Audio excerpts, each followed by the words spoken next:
All around the world, we find people living on the streets. In Australia, it's estimated that more than 120,000 people are sleeping out each night, whilst in New York City, some put that figure at over 50,000 in just that city alone. Extraordinary figures. We often overlook people forced to live their life like this, but that's changing, in part thanks to fashion photographer Anton Brookes. Good morning to you, Anton. It's terrific to talk to you. Your pictures are truly moving, but you usually photograph big-name designers at New York Fashion Week. I was looking on your website last night, and there, alongside these, top models, you have these very moving pictures of people on the streets. Why were you interested in doing something so different to what you'd been doing before with fashion photography? Well, fashion lifestyle photography pays the rent. That's what I do for a living. But I came to New York about 7 years ago, and street photography is a huge passion of mine. And obviously, along with that goes the homeless photography, because the figures here are alarming. I mean, you can't walk down a street or an avenue without coming across, some homeless person who's sort of going about their daily life. Anton, do you remember the things followed on, really? Do you remember the first time you were compelled to take a photo of someone living on the street? Yeah, I do. It was just off Fifth Avenue on 57th Street, and it was, it's a very glamorous part of New York. Yes. And I turned around, and there's this guy sitting on some oil drums, and he's surrounded by everything he possesses.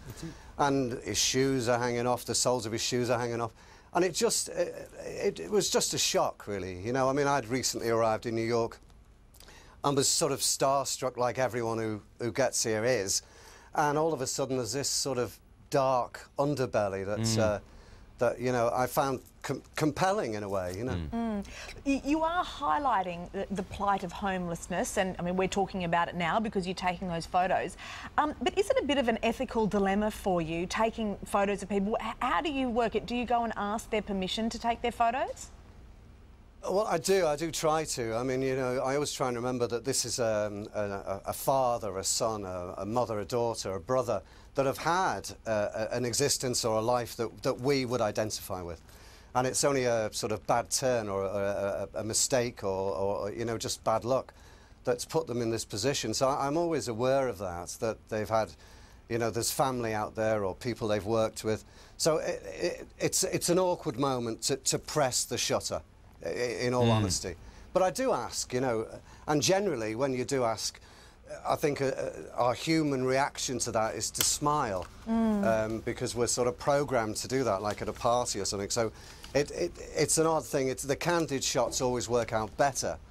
But people generally, they don't mind as long as they're sort of treated with a little bit of respect, Indeed, and there's a lot of humanity in these shots. I don't know if it's because of your composition, I suppose, the way you use colour instead of the traditional photojournalistic black and whites that you often see of homeless people. But the personalities of these people often shine through in your photos, reminding us of the necessity to do something for our fellow human being. We think they're terrific shots, Anton, and thank you so much for joining us this morning to highlight that issue. Best of luck with your work, both on and off the catwalk. Indeed. Thank you. Cheers. My pleasure. Thank you very much. And of course, the leading cause of homelessness in Australia is domestic and family violence. And tonight, 1 in 200 people will be without a home, many of them children. If you're in a situation of domestic violence, you can call 1-800-RESPECT. There are other numbers on our website. They are. Indeed, if you know somebody who needs help, perhaps that are living on the streets, we will have all of the details on our website for various agencies which can offer some help.